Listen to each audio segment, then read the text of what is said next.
Bienvenue dans Présage sur le vif, des épisodes courts sur ce que révèle la crise sanitaire et ce qu'elle présage. Je suis Alexia Soyeux et je reçois Jade Lingard, journaliste chez Mediapart. Salut Jade. Salut Alexia. Merci de prendre ce petit moment avec moi pour partager tes réflexions et tes questionnements. D'abord, comment ça va ? Comment tu vis ce moment et est-ce qu'il y a des points sur lesquels tu te questionnes particulièrement ? Écoute, déjà, je suis contente de te parler parce que c'est vrai que dans un moment de confinement comme celui-là, c'est très important, je trouve encore plus que d'habitude, de pouvoir échanger avec les personnes qu'on apprécie, qu'on suit, avec qui on est en conversation. Moi, à titre personnel, tu vois, je vais très bien. Je suis dans mon appartement à Aubervilliers avec ma fille. Et nous, on est logés dans des conditions tout à fait confortables.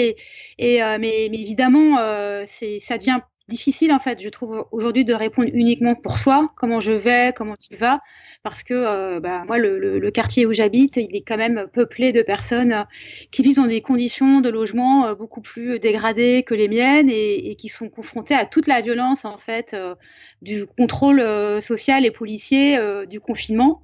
Et par exemple, pas plus tard qu'hier encore, la ville d'Aubervilliers était en couvre-feu par exemple. Ah bon ? À partir de 20h, alors qui avait été décidé par la mairie d'Aubervilliers en début de semaine, mais qui vient d'être annulé par la préfecture. Donc je ne sais pas ce que ça va donner, mais pour te donner un exemple le dispositif de coercition quand même est très fort. Justement, peut-être on peut commencer par ça. En fait, on a pas mal entendu que ce virus, il touchait tout le monde à égalité, aussi bien les riches que les pauvres. Or, on s'aperçoit quand même assez rapidement que le virus touche pas du tout de la même façon toutes les classes sociales et que ça révèle aussi les inégalités d'une façon encore plus criante, notamment dans le confinement qui est imposé aux personnes et où les gens qui sont aussi obligés de continuer à travailler dans des conditions complètement dégradées. Moi, je suis d'accord avec toi là-dessus. Oui, je pense que c'est vraiment... c'est bien sûr que la situation de confinement, elle est difficile à vivre parce que c'est une énorme contrainte dans la vie de tout le monde, mais c'est tellement violent d'observer à quel point les inégalités nous reviennent en pleine face. Et moi, je dirais même presque des nouvelles inégalités qui apparaissent et qui sont des inégalités auxquelles, moi, très franchement, en France, je n'avais jamais pensé. C'est-à-dire que l'inégalité entre ceux qui peuvent travailler protégés chez eux, comme moi, qui peuvent télétravailler sans prendre de risques, et ceux qui ne peuvent pas télétravailler et qui sont obligés de continuer à travailler, de s'exposer à des conditions toxiques. Ça, c'est quand même une inégalité, je dirais, qui touche à des questions mais fondamentales de santé. Je trouve très violente et de la même manière, l'inégalité face au confinement entre ceux qui peuvent quand même vivre un quotidien à peu près confortable dans leur logement et ceux pour qui, notamment des familles nombreuses avec des enfants petits, qui vivent soit dans des tout petits logements, soit dans des logements où il y a des punaises de lit, des cafards et toutes ces formes de pollution intérieure qu'on trouve beaucoup dans les quartiers populaires. Et pour eux, cette inégalité-là, elle est terrible. Alors, voilà, et bien sûr, le mal logement, on le connaît, mais c'est vrai que là, d'un coup, je trouve que cette question du mal logement, elle s'incarne dans des choses qui sont beaucoup plus concrètes. Et de ce point de vue-là, tu vois, peut-être que ça va te choquer, mais pour le coup, moi, j'étais très gênée par les appels à un moment, sans arrêt, par exemple, sur Twitter et sur les réseaux sociaux, à rester chez vous, rester chez vous, rester chez vous. Qui était une demande sanitaire, enfin qui partait d'un très bon sentiment et d'une très bonne intention. Il faut rester chez soi pour ne pas propager le virus. Mais ce rester chez vous, je trouve, il est hyper situé socialement, parce qu'il y a plein de gens pour qui rester chez soi, en fait, c'est extrêmement difficile, voire impossible. Et je parle même pas des personnes qui sont à la rue, évidemment. Et donc, je trouve que d'emblée, en fait, on est parti dans cette crise sanitaire, en fait, dans cette catastrophe sanitaire, avec des grandes inégalités et puis je trouve globalement un manque d'attention en fait aux inégalités face aux conditions créées par ce désastre du Covid-19. Et Je dis ça, c'est facile à dire, hein. Qu'aurait-il fallu faire? Enfin voilà, j'ai pas, mais je suis quand même très très marquée politiquement par cette expérience-là. Il y a aussi en fait, on est tellement justement dans cette urgence de la catastrophe que cette gestion aussi autoritaire de la crise qui s'est mise en place, on a l'impression qu'on n'a pas le droit ou qu'on ne peut pas la questionner, c'est même pas la contester, mais au moins la questionner. Et en plus, avec toute cette rhétorique très guerrière qui justifie des mesures qui ont l'air quand même assez antidémocratiques. Enfin, c'est une sorte de maelstrom là, assez pénible, je trouve.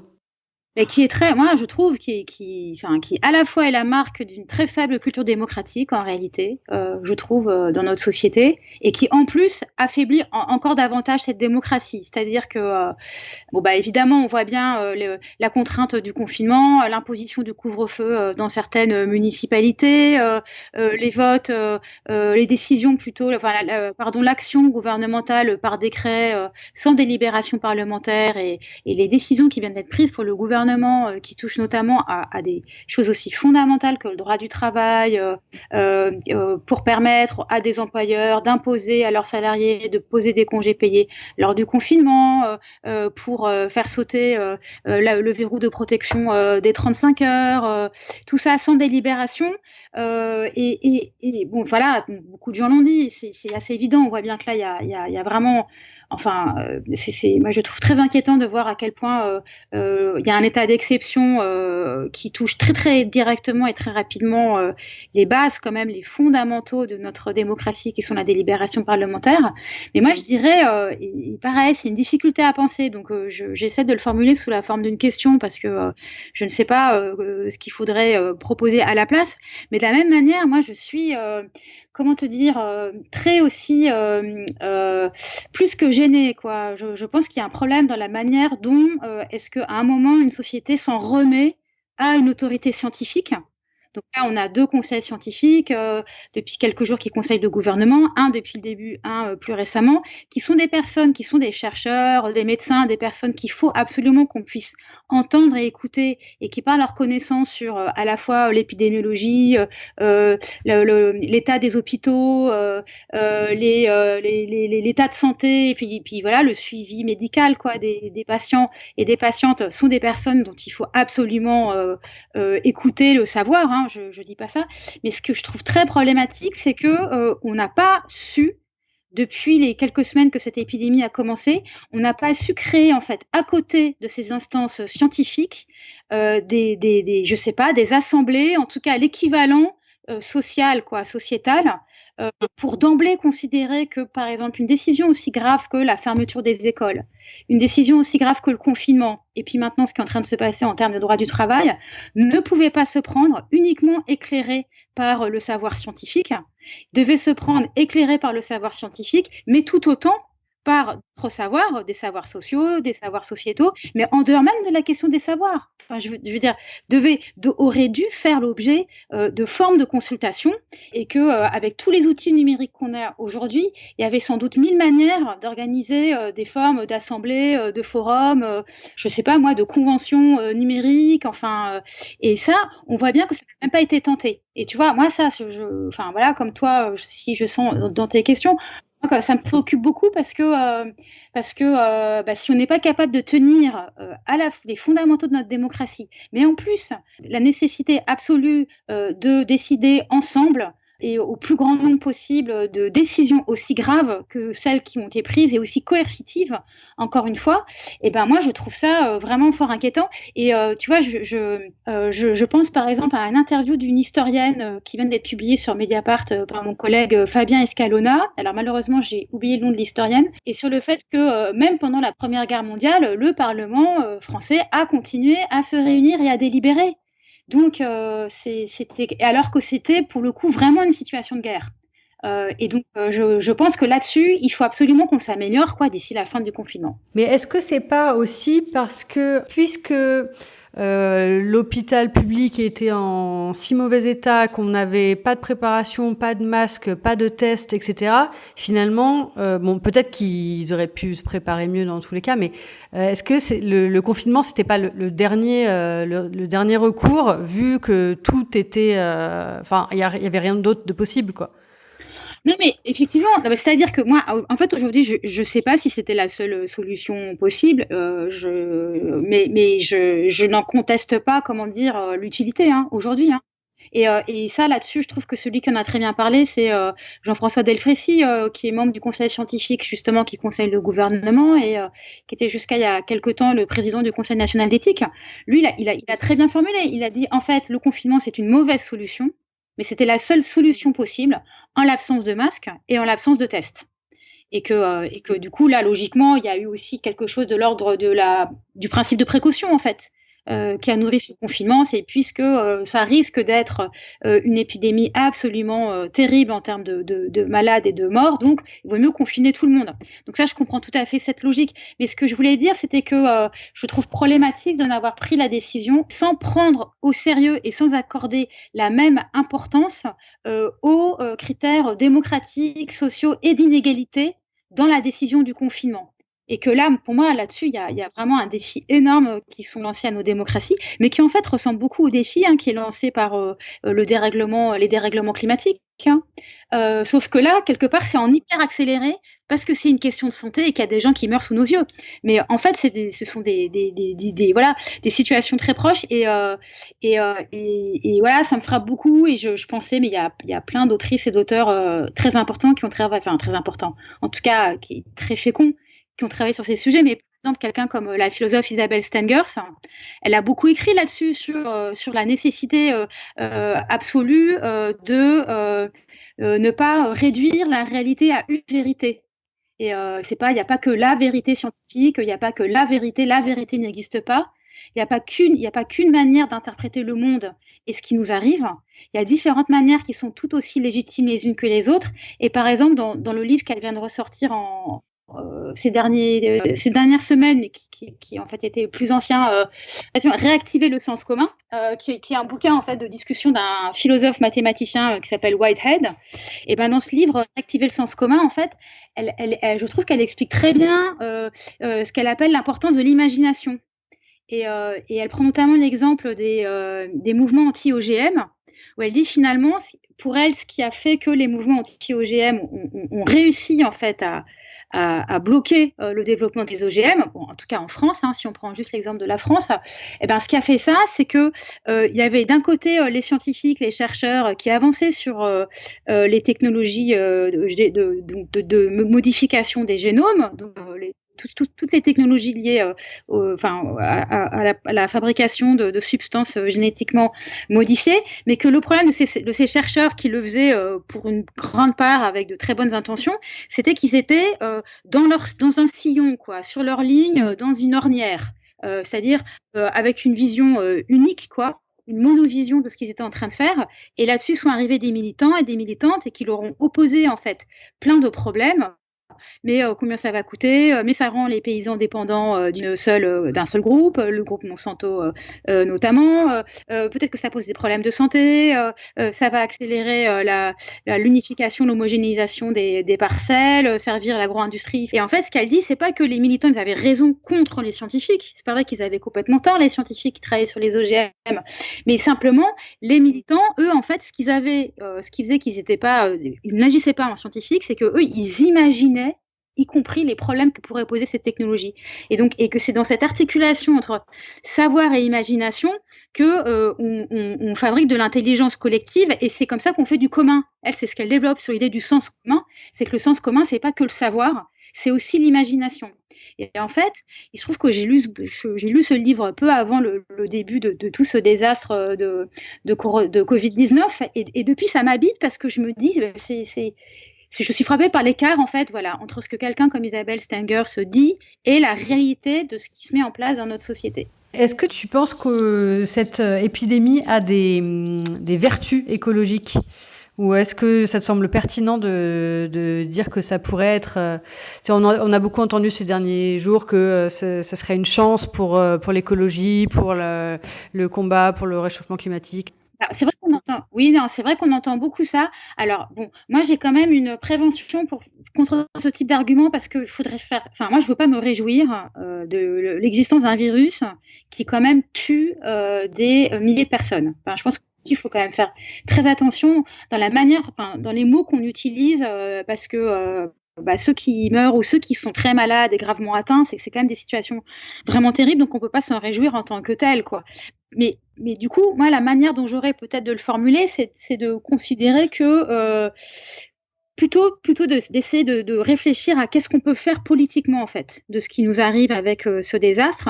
Et je trouve qu'une des choses peut-être qu'on peut essayer d'en faire, c'est de constater que comme c'est une expérience in vivo hyper radicale et brutale de réduction de nos consommations et de réduction de nos déplacements et de réduction très brutale de la production. Donc, c'est-à-dire toutes les grandes activités qui structurent notre économie, qui sont quasiment mises à l'arrêt, quoi, d'un coup.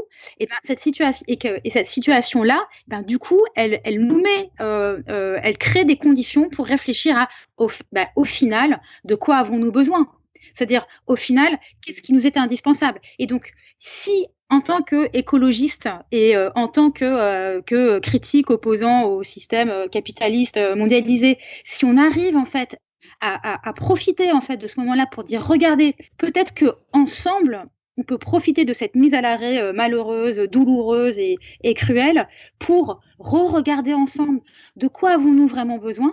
Là, pour le coup, je trouve que ça pourrait potentiellement déboucher sur des avancées des écologistes ou en tout cas nous remettre sur la voie d'un système qui soit moins toxique, moins polluant et moins inégalitaire. En tout cas, je trouve qu'il y a un enjeu politique quoi, à travailler dans ce sens-là. Mais encore une fois, c'est facile à dire depuis chez moi, de mon bureau. Est-ce que tu crois, toi, à ce changement de vision qui pourrait advenir après et des leçons qu'on pourrait en tirer à un niveau général, hein, je veux dire pas à un niveau particulier, parce que je pense qu'il y a plein de gens qui profiteront effectivement du moment pour réfléchir au sens de la vie. Mais moi enfin, je sais pas comment te répondre à ça. Moi, ça me semble indispensable à la fois de changer de système fondamentalement, enfin de système économique et social et politique fondamentalement. Mais ce qui me semble aussi très important, c'est que, je veux dire, ce qu'on est en train de vivre aujourd'hui, c'est ce désastre du Covid-19. Il est le produit d'un système, justement. Et ce système-là, il ne faut pas qu'il reprenne de la même manière. C'est-à-dire que ce soit ce système économique de destruction des écosystèmes, de déforestation, d'avions, d'urbanisation généralisée et d'avions que plein de gens prennent sans arrêt et qui ont contribué à propager le virus partout au point qu'on parle de métro-pandémie.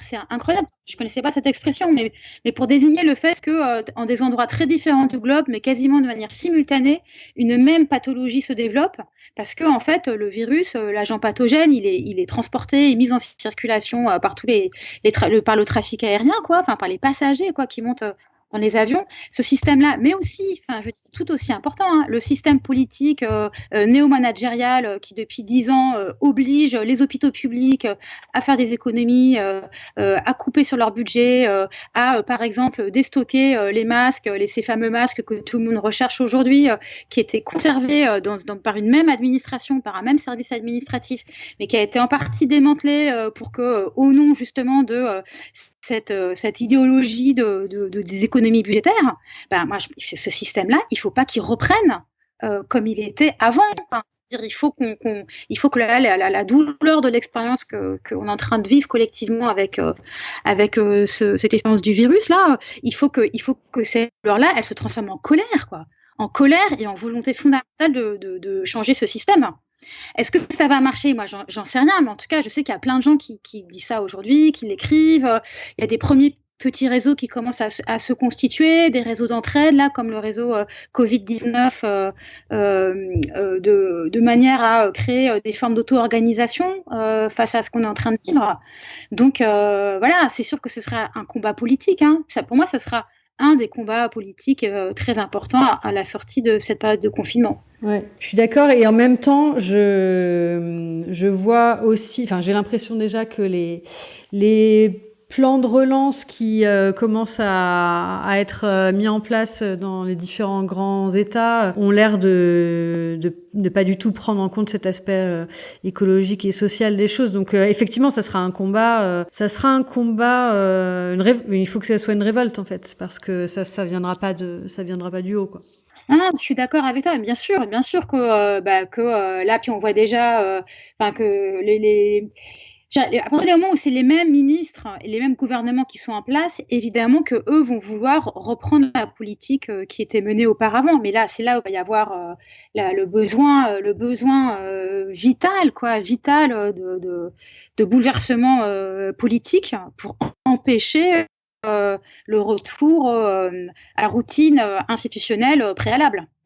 Et après, je ne sais pas quelle forme ça prendra, combien de temps ça prendra. Enfin, je ne suis pas prophète, mais moi, ça me semble être absolument très important. Est-ce que tu as un conseil peut-être pour les gens qui sont confinés et enfin, je sais pas, ce qui te passe par la tête?